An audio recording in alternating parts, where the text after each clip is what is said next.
दोस्तों स्वागत है आपका क्रेजी जैक ट्यूटोरियल की एक और नई क्रेजी सी वीडियो में। मैं हूं गौरव और आज की इस वीडियो में मैं आप सभी लोगों को सिखाने जा रहा हूं क्लास 10th के गणित से प्रश्नावली 4.2 के क्वेश्चन नंबर 4 को। इससे जितने भी जो पहले वाले क्वेश्चंस हैं उनकी लिंक आपको डिस्क्रिप्शन बॉक्स में मिल जाएगी। अगर आप चाहो तो वहां से जा करके उन वीडियोज़ को भी देख सकते हो और समझ सकते हो। आइए आज की इस वीडियो में क्वेश्चन नंबर 4 को हल करते हैं। क्वेश्चन नंबर 4 में देखिए हमें दिया गया है कि दो क्रमागत धनात्मक पूर्णांक ज्ञात कीजिए जिनके वर्गों का योग 365 हो। आइए फटाफट से ज्ञात करते हैं। इसको ज्ञात करने के लिए सबसे पहले हमें क्या करना पड़ेगा कि जो हमें ज्ञात करना है ना उसी को हम लोग मान लेंगे। तो दोस्तों यहाँ पर मैंने लिखा कि माना पहला पूर्णांक और दूसरा पूर्णांक। तो पहले पूर्णांक को हम लोग मान लेते हैं x। अब देखिए क्वेश्चन में हमें क्या दिया गया है कि दो क्रमागत धनात्मक पूर्णांक। क्रमागत धनात्मक पूर्णांक का क्या मतलब हुआ, देखिए जैसे कि मैं यहाँ पर लिखता हूँ 2 और यहाँ पर लिखता हूँ 3, ठीक है।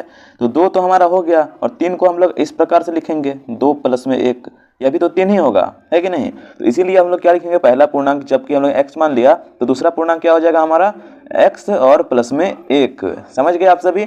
इसी प्रकार से हम लोगों ने ऐसा मान लिया। अब क्या करेंगे, अब क्वेश्चन में हम लोग देखेंगे। क्वेश्चन में देखने से हमें यह पता चलेगा कि वर्गों की बात की जा रही है, मतलब इनके वर्गों की बात। वर्ग मतलब क्या होता है, पावर 2 उसके ऊपर घात 2, समझ गए। तो अब इसको किस प्रकार, पहला पूर्णांक सबसे पहले लिख देता हूं मैं, यहाँ पर x लिख देता हूं, इसके ऊपर पावर 2 लगा देता हूं, ठीक है, यानी कि इसका स्क्वायर हो गया।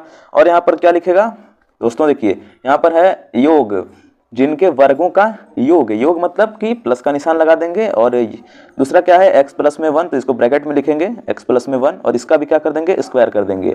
और बराबर में कितने के होगा, ये योग 365 हो, तो 365 भी मैं यहाँ पर लिख दूंगा। समझ गए। इस प्रकार से यह समीकरण बना।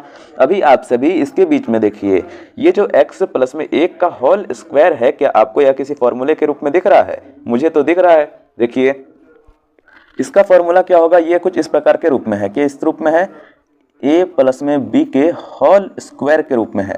तो इसका क्या होता है, a² + b² प्लस में 2ab, या फिर इसको उल्टा थोड़ा इधर उधर करके भी आप सभी लिख सकते हो, बात एक ही है। तो देखो इसी रूप में हम लोग क्या करेंगे कि इसको परिवर्तित कर देंगे। किस प्रकार करेंगे, देखिए ये जो बीच वाला है ना उसको इस रूप में तोड़ देंगे। इस रूप में तोड़ेंगे, देखो सबसे पहले तो यहाँ पर जो x² है वो तो इसी प्रकार से हमारा आ जाएगा। यहाँ से मैं लिख देता हूँ x, यहाँ से भी नहीं, थोड़ा नीचे लिखते हैं क्योंकि ये फिर बीच में अड़ेगा। तो यहाँ पर मैं लिखता हूँ x², ठीक है। अब ये जो x + 1 है, इसको x को a मान लेते हैं और इसको b मान लेते हैं। ये आप सभी नोटबुक में मत लिखना, इसको आप सभी अलग जगह थोड़े साइड में लिख देना, x a बराबर x और b बराबर 1 लिख देना। और इस फॉर्मूले के भी आप सभी जरूर से याद करके रख लेना, ठीक है। तो देखो अब इसको इस प्रकार से तोड़ देते हैं। किस प्रकार से तोड़ेंगे, यह हो जाएगा हमारा प्लस का निशान तो लग जाएगा। अब a² यानी कि a x को माना है तो हमारा हो जाएगा x² प्लस में b का स्क्वायर यानी कि 1 का भी स्क्वायर, ठीक है। और प्लस में क्या है 2ab यानी कि 2 गुणे में a यानी कि x गुणे में b यानी कि 1, ठीक है। और यह बराबर में कितने होगा 365 के। समझ गए। अब इसको क्या करेंगे, अच्छे तरीके से लिख देंगे। किस प्रकार से, ये देखो यहाँ पर x² है, x² है, x² और x² को जोड़ेंगे, कितने x² हो जाएंगे हमारे पास, 2x² हैं, तो 2x² लिख देता हूँ, ठीक है। प्लस का निशान लगा कर, ये जो 1 का स्क्वायर कितना होता है, 1 ही होता है। और प्लस का निशान लगाएंगे। अब देखो 2 को x से गुना किया 2x और 2x को 1 से गुना किया 2x, ये बचेगा तो 2x लिख दे देंगे। अभी देखिए यहाँ ये जो 365 है यह बराबर के इधर आएगा तो यह माइनस में हो जाएगा 365 और बराबर में कुछ भी नहीं बचा तो 0 लिख देंगे। यह हम लोगों ने कर लिया। इस प्रकार के रूप में इसको हम लोगों ने ढाल दिया। अब क्या करेंगे कि सब में आप सभी को क्या दिखेगा, ये एक चीज़। अब देखो एक सिंपल सी एक बड़ी ही छोटी सी चीज़ है जो हम लोग और कर लेंगे। क्या करेंगे, यहाँ पर आप सभी देख पा रहे होगे कि ये एक है यह अलग है। इसको थोड़ा फॉर्मेट में लिखेंगे। किस फॉर्मेट में, द्विघात समीकरण के फॉर्मेट में इसको हम लोग लिखेंगे। तो इसके लिए जो 2x² है ये तो सबसे पहले हमारा आ जाएगा 2x² आ जाएगा। इसके आगे क्या होता है 2x लिखेंगे तो प्लस का 2x ये आ जाएगा।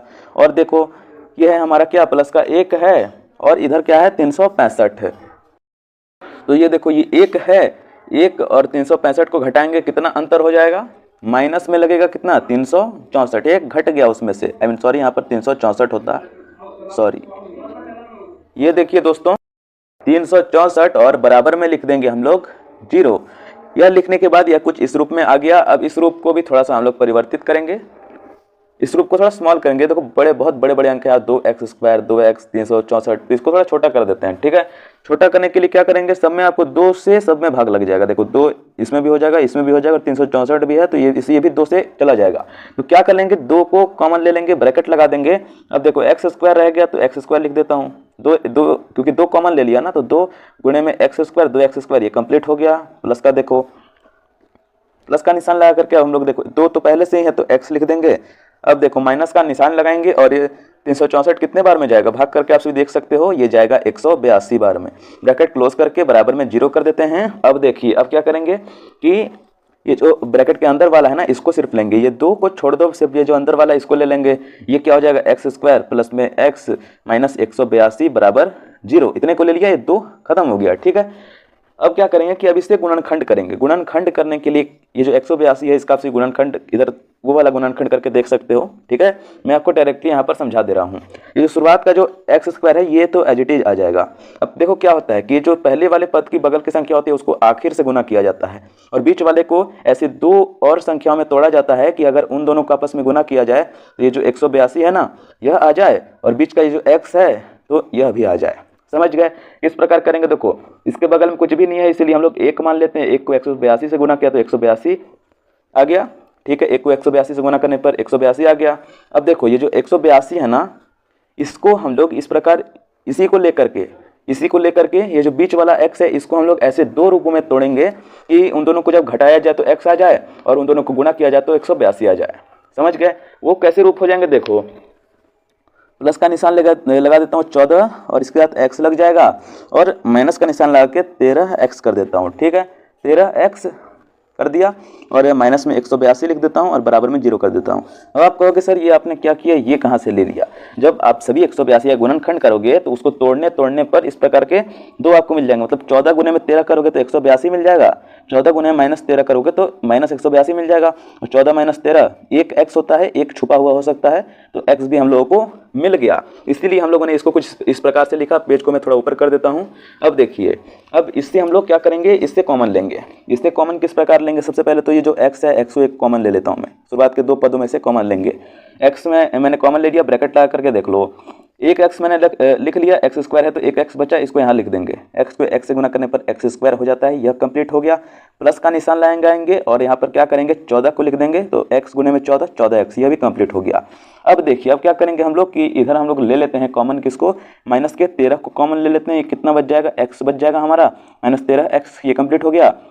और इसको हम लोग कितने से गुना करेंगे कि यह बन जाए, प्लस के 14 से गुना करेंगे तो यह 182 बन जाएगा। यहाँ पर एक ट्रिक भी है। ठीक है, आपसे को उतना नहीं करना पड़ेगा। एक चीज़ से आपसे भी यह ध्यान रख सकते हो कि जो आपने गुणनखंड किया है वह सही है कि गलत। वह किस प्रकार पता चलेगा, अगर दोनों ब्रैकेट की संख्या सेम हो गई यानी कि आपने सही बनाया है गुणनखंड, आपके गुणनखंड में कोई भी गड़बड़ी नहीं है। समझ गए, अब इसको क्लोज कर देते हैं और बराबर में 0 कर देता हूँ मैं।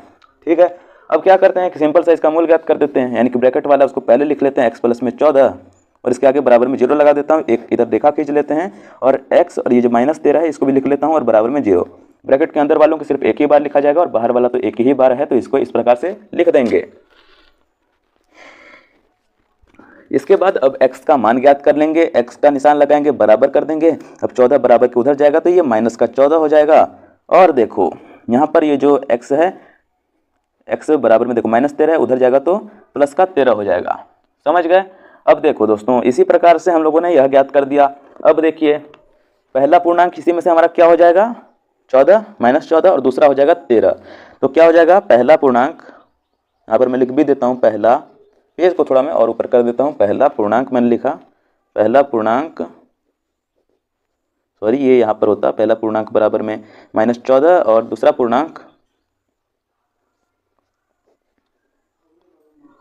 पूर्णांक बराबर 13।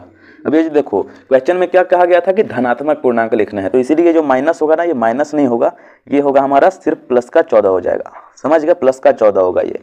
ठीक है, इसी प्रकार से दोस्तों हम लोगों ने यह ज्ञात कर दिया, पहला पूर्णांक होगा 14 और दूसरा पूर्णांक होगा 13। इसी प्रकार से ये वाला जो क्वेश्चन है यह पूरा का पूरा समाप्त हो चुका है। इसका हल हम लोगों ने ज्ञात कर दिया है, पहला और दूसरा पूर्णांक। अगर आप लोगों को वीडियो अच्छी लगी होगी तो प्लीज़ चैनल को एक सब्सक्राइब कर देना एंड बेल वाला आइकन भी ऑल पर सेलेक्ट कर देना। और एक और चीज़, लाइक करना भी मत भूलना। अगर आप सभी लाइक करोगे तो हमारी वीडियो की रीच बढ़ेगी और दूसरे लोगों तक भी ये वीडियो अधिक से अधिक पहुंचेगी और वो लोग भी पढ़ पाएंगे।